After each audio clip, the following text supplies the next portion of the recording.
pemerintah akan membuat satgas terkait dengan PHK. Ya, sehingga yang kita lihat adalah fundamental industrinya. Saya mengucapkan selamat kepada Kadin yang sudah melakukan Rapimnas sekaligus pengukuhan pengurus Kadin yang jumlahnya triple digit. Dan tentunya juga apresiasi temanya adalah sesuai dengan apa yang diprogramkan oleh pemerintah, oleh Bapak Presiden Bapak Prabowo Subianto, yaitu tekan kemiskinan dan mendorong pertumbuhan ekonomi.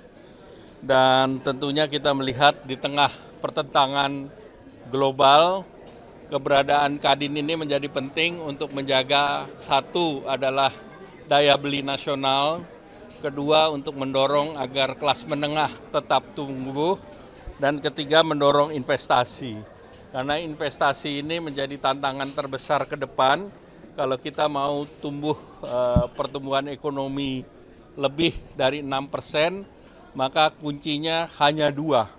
Satu, menjaga daya beli masyarakat, yang kedua meningkatkan investasi, ketiga tentu penciptaan lapangan kerja yang otomatis akan mengurangi kemiskinan. Target Pak Presiden tentu kemiskinan mendekati nol, dan juga kita menargetkan pertumbuhan ekonomi dalam 2 tahun ke depan bisa mencapai 7 atau 8%. Nah, pemerintah juga akan terus melanjutkan hilirisasi, dan hilirisasi tentu didorong untuk menambah devisa. Pemerintah sendiri sedang mengkaji untuk devisa hasil ekspor yang kemarin 3 bulan waktunya diperpanjang lagi, tetapi sektornya adalah sektor mineral dan juga perkebunan.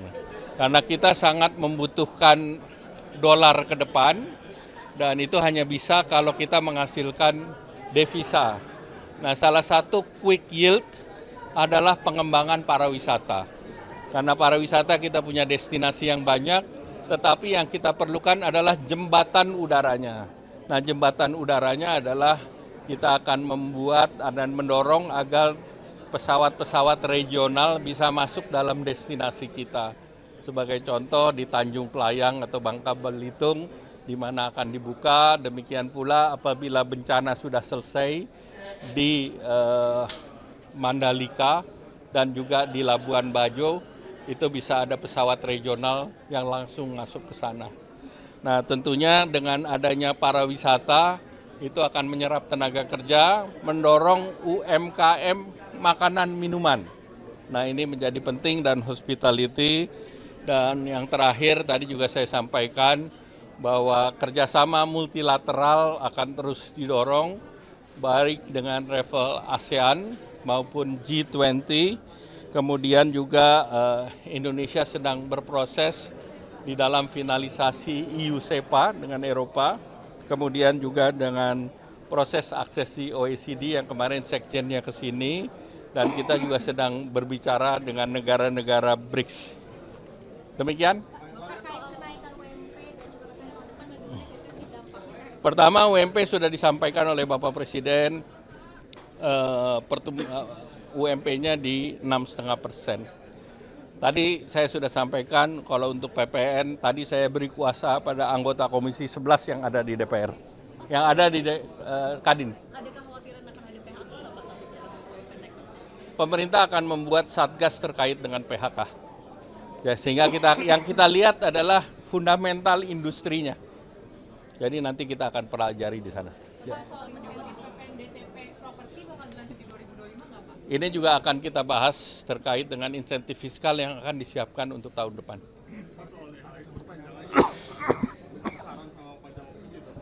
Masih akan dikaji, dalam waktu dekat akan diumumkan. Pasti akan diperpanjang, dan sektornya adalah minerba dan juga hasil dari perkebunan. Dan sekarang sedang kita bahas juga dengan Bank Indonesia terkait insentif yang bisa diberikan. Ya, terima kasih. Terima kasih. Makan bergizi dan lain sebagainya, itu merupakan menyiapkan diri dan mempelajari apa saja yang bisa mensuplai barang-barang yang diperlukan, apakah itu perumahan atau mau makan.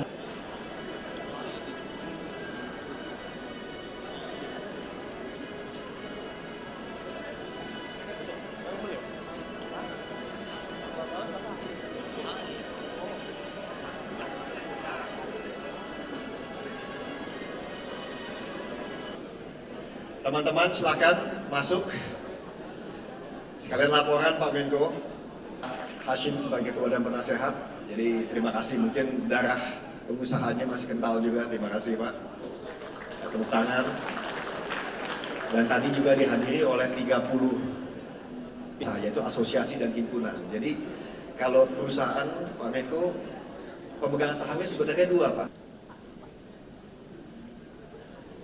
Sekali lagi kita berikan tepuk tangan yang meriah untuk Menteri Koordinator Bidang Infrastruktur dan Pembangunan Kewilayahan Republik Indonesia, Bapak Dr.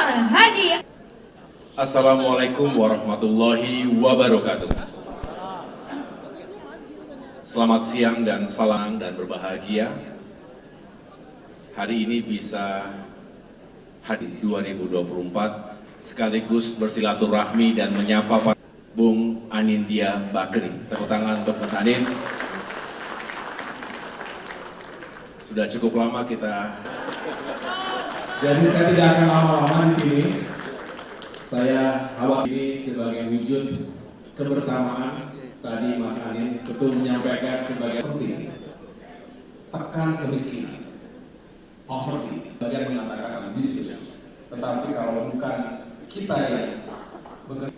Dan ini yang diharapkan menjadi yang disampaikan dalam berbagai kesempatan oleh Bapak Presiden Prabowo Subianto tergantung kepada kita.